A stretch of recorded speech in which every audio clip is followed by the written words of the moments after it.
Program pengabdian masyarakat yang dilaksanakan oleh DPMK ITB di wilayah Nusa Tenggara Timur merupakan inisiatif untuk mendukung pembangunan desa. Pada tahun 2023 hingga 2025, program ini telah mencakup 60 desa di 40 kecamatan dan 13 kabupaten dengan total 82 kegiatan yang didukung pendanaan lebih dari 11 miliar rupiah.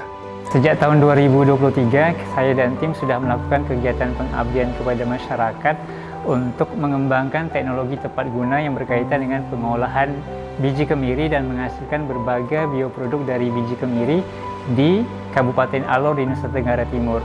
Komoditas kemiri juga menjadi komoditas utama yang merupakan penghasilan atau pemasukan ekonomi pertama lah untuk wilayah masyarakat di desa Boni Bais tersebut. Selama ini mereka masih memecahkan dengan cara manual, menggunakan pelapah pohon dibanting ke batu dan satu persatu. Nah, di sini saya berusaha menyediakan sebuah peralatan yang bisa memangkas waktu untuk proses tersebut.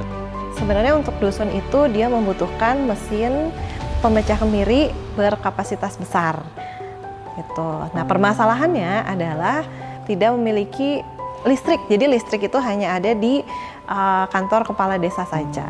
Akhirnya kami dari tim itu mencoba untuk memodifikasi ya supaya alat ini lebih ramah penggunaannya untuk penduduk desa, menciptakan suatu alat yang dia hanya menggunakan tekanan ya, tapi dalam sekali menekan itu mereka bisa memecahkan banyak kemiri. Kemiri itu membutuhkan kecepatan benturan yang tepat agar cangkangnya pecah, tetapi dalamnya tidak boleh pecah. Kalau kita membantingnya itu terlalu lambat, maka cangkangnya tidak akan pecah sama sekali. Kalau misalkan terlalu cepat, maka itu cangkangnya pecah dan isinya pun akan pecah. Dampaknya apa?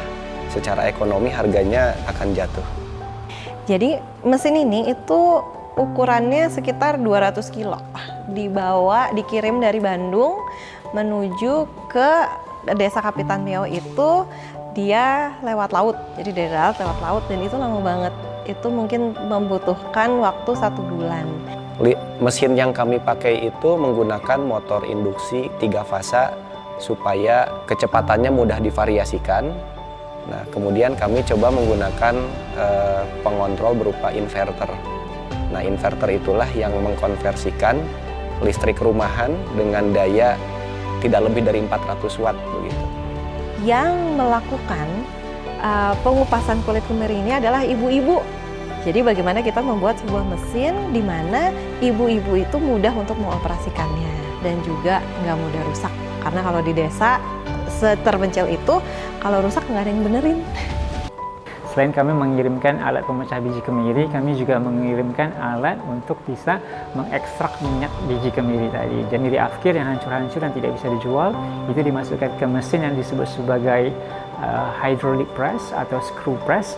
Itu secara otomatis nanti bisa menghasilkan minyak biji kemiri. Bisa hydraulic press menggunakan konsep hidrolik atau menggunakan screw press menggunakan konsep pengempak ulir. Kami juga membantu masyarakat desa untuk memanfaatkan sisa dari cangkang kemiri yang hasil pemecahan tersebut dan juga memanfaatkan kemiri-kemiri pecah. Kami bantu untuk dapat diolah menjadi produk-produk turunan lainnya seperti minyak kemiri dan juga lilin dan juga pakan ternak begitu.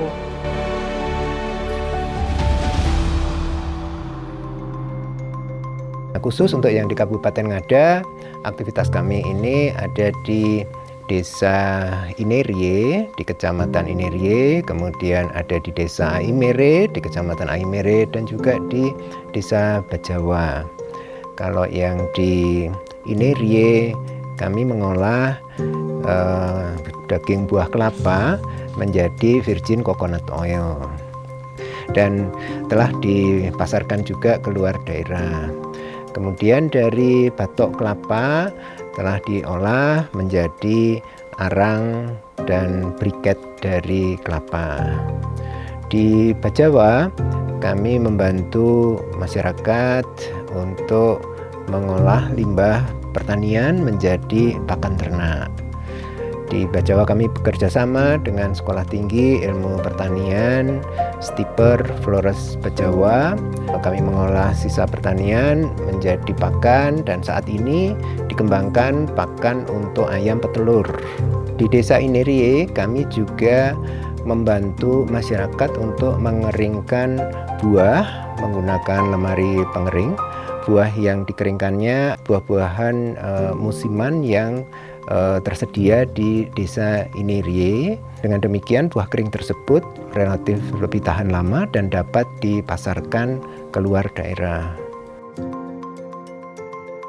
Nah, harapan saya terutama untuk program ini adalah itu bisa membantu teman-teman kita, saudara-saudara kita di daerah lain yang belum merasakan apa yang kita rasakan di daerah barat. Bagaimana kita bisa membantu mereka tidak hanya menggunakan alat tadi, tapi bagaimana mereka bisa menjual.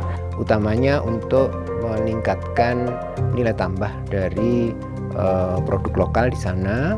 Nah, harapannya ada ahli di bidang lain bisa berkontribusi untuk bisa bagaimana membuat kemiri ini dikeringkan sebelum dipecahkan sehingga kualitasnya bisa menjadi lebih baik. Bantuan dari pihak-pihak seperti dari Dinas Pertanian ya atau Dinas Perdagangan untuk dapat merekognisi bahwa produk-produk dari desa tertentu ini sudah layak untuk dipasarkan begitu.